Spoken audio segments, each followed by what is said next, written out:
दीक्षित जी यहाँ मौजूद है, आइए इनसे बातचीत करते हैं। जिस तरह लोकसभा के इलेक्शन दिल्ली में 25 मई को वोटिंग है, क्या लगता है आपको 400 पार की जो लहर है, इस लहर का सामना कर पाएगी ये इंडिया गठबंधन? देखिए, ऐसा है, 5-6 महीने से हम लोग राजनीतिक व्यक्ति हैं और हिंदुस्तान के अलग अलग दीगर इलाकों में हम जा रहे थे, तो लोगों के अंदर में एक कराह सुनाई पड़ रही थी, एक दर्द सुनाई पड़ रहा था। जब इंसान की थाली से रोटी गायब हो रही थी महंगाई के कारण, जब नौजवानों को नौकरियां नहीं मिल रही थी क्योंकि नौकरियां कहीं है नहीं, जब लोगों को लग रहा था कि जहां हम एक बराबरी के हिंदुस्तान की तरफ जा रहे थे, गैर बराबरी की तरफ जा रहे हैं, जहां एक वो हिंदुस्तान था कि गरीब और असहाय की आवाज संसद में गूंजा करती थी, वहां बड़ी बड़ी आवाजें दबाई जा रही हैं। तो उस व्यक्ति की कराह से, उस माहौल को देखकर हमको लग रहा था कि अब की बार भारतीय जनता पार्टी की बहुत बुरी हालत होने वाली है।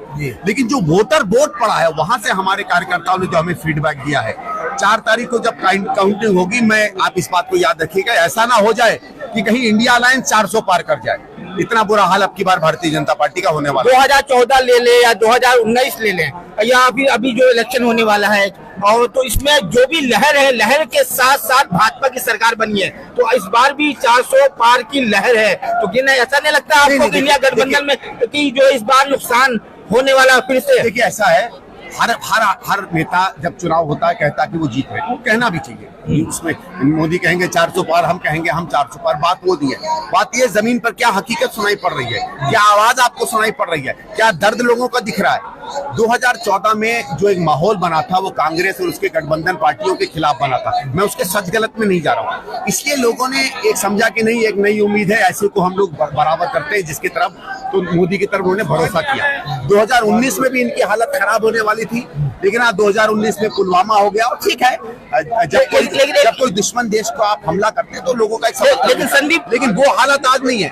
आज के जो हालात हैं वो बिल्कुल पलटे हुए। लेकिन संदीप दीक्षित जी, एक सवाल आपसे है कि कांग्रेस की ऐसी क्या मजबूरी रही कि 7 सीटों में 3 सीटें कांग्रेस को मिली, जाके आम आदमी पार्टी की 4 सीटें? नहीं, इसमें मजबूरी नहीं है। देखिए, पहली चीज तो सब पार्टियां, कांग्रेस तो बड़ी पार्टी, आम आदमी पार्टी से बड़ी पार्टी है कांग्रेस। दिल्ली में अगर आप देखें तो आम आदमी पार्टी की सरकार थी, आम आदमी पार्टी के ज्यादा विधायक थे, उसके ज्यादा कॉर्पोरेटर थे। तो ये होता है कि जब पिछले चुनाव में या पिछले कुछ अनुभवों में जिसकी ज्यादा ताकत होती है उसको सीटें दी जाती हैं। महाराष्ट्र में जिस तरीके का गठबंधन बना, ये नहीं है कि हम तो पहले भी कहेंगे महाराष्ट्र में हम सबसे बड़ी पार्टी है, बात वो नहीं है। बात यह है कि हम किस मापदंड पे सीटें बांटे। तो पिछले वाले चुनाव में किसका क्या परफॉर्मेंस रहा है, इस हिसाब से सीटें बंटी है सर। और अब की बार लोगों ने अहंकार में या अपने ईगो में वोट सीट नहीं बांटी। ये हुआ कि जहां भी हो, भले हम लोग बड़ी पार्टी हैं और हमसे कहा जाता है कि कांग्रेस को की बड़ी पार्टी है, उसको ज्यादा सेक्रीफाइस दिखानी पड़ेगी। तो अगर हमको 17 चाहिए थी तो हम 14 पे भी मान गए, हमको 5 चाहिए थी तो हम 3 पे भी मान गए। तो लोगों को यह मानना चाहिए कि कांग्रेस ने इस गठबंधन को इकट्ठा करने में जो कुर्बानी दी है, उस कुर्बानी का असर आपको 4 तारीख को दिखाई देगा। बहुत धन्यवाद। 2 चरण की पोलिंग हो चुकी है। इसके बाद आप देखें यहाँ पर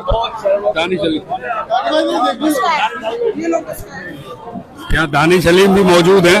दानिश सलीम आगे आइए जरा। यहाँ गठबंधन की ये सभा, यहाँ पर आज शोएब दानिश जो एक्स काउंसलर है, वहां पर आज ये कुलदीप कुमार भी आए, और यहाँ सारी प्रजा आप देख रहे हैं, काफी दूर तक भीड़ थी। अभी यहाँ पर ये सारी जनता यहाँ पर खड़ी थी। क्या कहेंगे कि यहाँ पर ये गठबंधन का जो जोर देखने को मिला, क्या कहेंगे? देखिए, ये वक्त की आवाज है और यही इस टाइम जरूरत है। गठबंधन पूर्ण बहुमत से जीत रहा है और काफी हद तक आज के टाइम में आवाम ने मन बना लिया है। पूरे हिंदुस्तान में गठबंधन की सरकार केंद्र में आ रही है। जी, तो ये अभी जैसे अमित शाह जो हैं अपनी रैली में, सभा में संबोधित कर रहे हैं कि दोनों शहजादे आ गए, तो ये रामलला मंदिर में क्या नाम है, बाबरी मस्जिद का ताला डाल देंगे। पहली बात तो अमित शाह साहब को ये नहीं पता कि राहुल गांधी शहजादे तो नहीं है, मगर वो शहीदजादे हैं। शहीद का जो बेटा होता है वो शहीदजादा कहलाता है। तो राहुल गांधी शहीदजादा तो है, शहजादा तो कहीं से नहीं है। शहजादा तो वो है जो बीसीसीआई का चेयरमैन बना बैठा है, जिसे जितने के बल्ला नहीं पकड़ा। तो शहजादे वो होते हैं। राहुल गांधी की रगों में 2 पीढ़ियों की शहादत है। उनकी दादी ने इस देश के लिए अपनी जान दी, उनके वालिद ने इस देश के लिए अपनी जान दी, और ये शहजादा नहीं, ये शहीदजादा है। और शहीदजादे इनकलाब लाते हैं।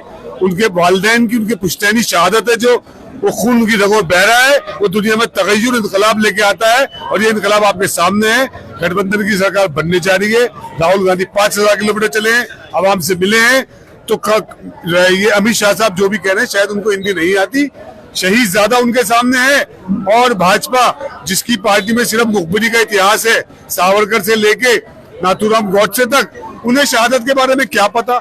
शहादत तो सर कटा के दी जाती है साहब, और राहुल गांधी के पुरखों ने दी है, उसकी दादी ने दी है, उसके वालिद ने दी है। तो हिंदुस्तान में भाजपा के पास एक भी शहीद का दर्जा किसी का नहीं है। हमारे पास है, हम फख्र से कहते हैं शहीद तोड़ के हम कांग्रेसी है, हमारे शहादतों का इतिहास है। अभी मैं आपके पास आता हूँ, तो जिया चौधरी साहब यहाँ पर मौजूद हैं और यहाँ कल जो रैली में कहा कि दोनों शहजादे आ गए तो ये 370 हटाने की कोशिश करेंगे और 3 तलाक हटाएंगे पहले, सबसे पहले। तो कहाँ तक ये सही है? अमित शाह जो है रैली में संबोधित करते हुए बोलते हैं। देखिए, बहुत शर्म की बात है कि एक संवैधानिक पद पर बैठ करके और हमारे जो मुल्क के जिम्मेदार लोग हों वो इस तरह के बयानबाजी करें। ये डेमोक्रेसी के लिए भी घातक है और वैसे भी बहुत शेमफुल बातें हैं, शर्मनाक है।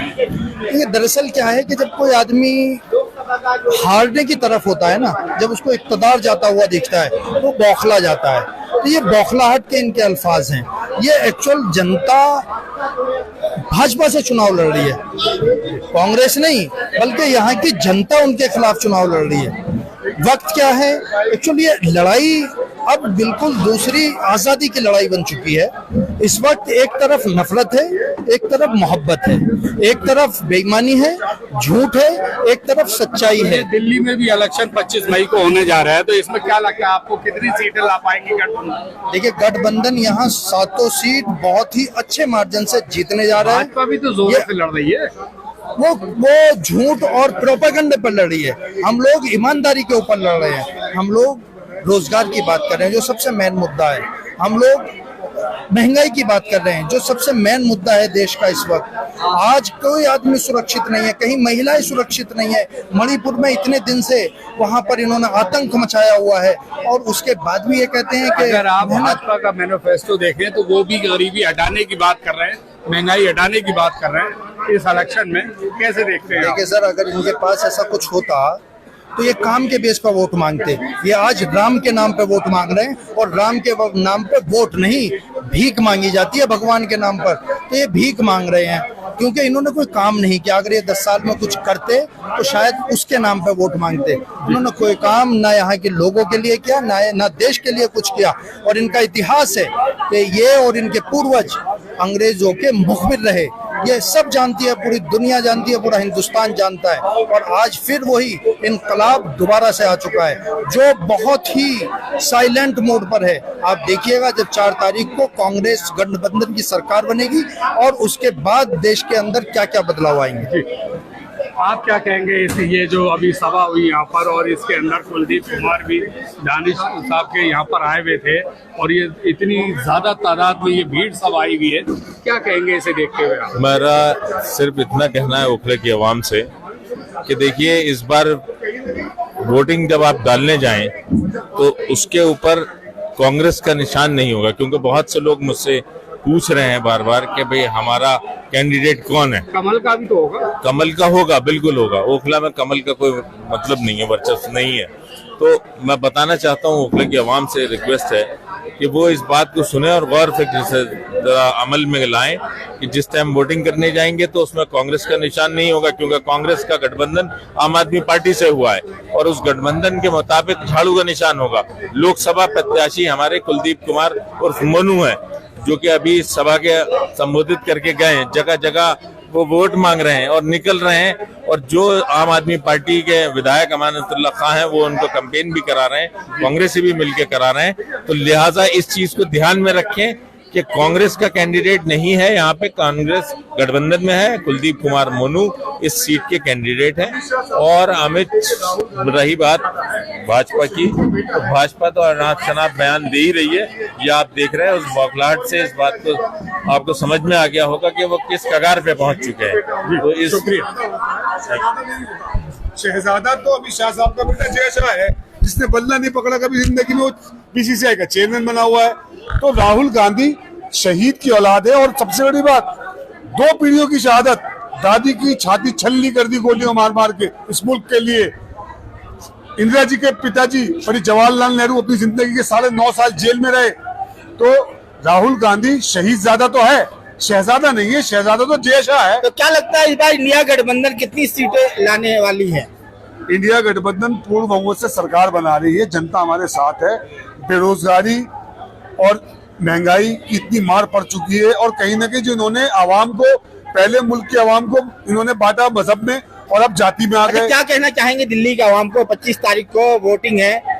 दिल्ली के आवाम से मेरी एक ही गुजारिश है, बड़ी से बड़ी तादाद में घरों से निकले, वोट डालने और हिंदुस्तान के संविधान को बचाने की जो लड़ाई है इसमें हमारा साथ दें। हम लड़ रहे हैं आपके लिए, राहुल गांधी आपके लिए लड़ रहे हैं, केजरीवाल जेल में है, हमारा साथ दीजिए। बहुत शुक्रिया।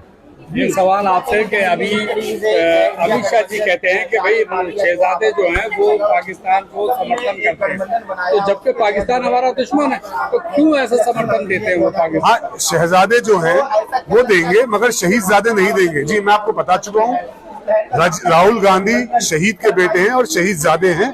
उनकी रगों में एक शहीद का खून है, स्वर्गीय राजीव गांधी जी का। तो हाँ, पाकिस्तान का साथ वो देंगे जो साड़ी लेके पहुंचे थे मुशर्रफ साहब की वालदा के बिरयानी खाने, जबरदस्ती फ्लाइट मुड़वा दी थी। जिन्ना के मजार पे तो इन्हीं के लोग जा जाके रोते थे कि जिन्ना बहुत अच्छे लीडर थे। तो पाकिस्तान से जो मोहब्बत है वो भाजपा को है और रहेगी। मैं आपको बताना चाहूंगा, आरएसएस ने आजादी से पहले हिंदुस्तान में जो सरकार बनी थी अंग्रेजों के अंडर में, भाजपा का विरोध करके मुस्लिम लीग के साथ सरकार बनाई, और इनके रामापुर श्यामा प्रसाद मुखर्जी फाइनेंस मिनिस्टर बने थे उसके अंदर। तो मुस्लिम लीग का और भाजपा का तो पुराना नाता है, और ये पाकिस्तान के सपोर्टर है, पाकिस्तान का हर मुमकिन साथ देते हैं। प्रधानमंत्री कभी पहुंच जाते हैं मिलने के लिए नवाज शरीफ साहब से, और ये लोग पाकिस्तान के सपोर्टर है, थे और रहेंगे। जी शुक्रिया।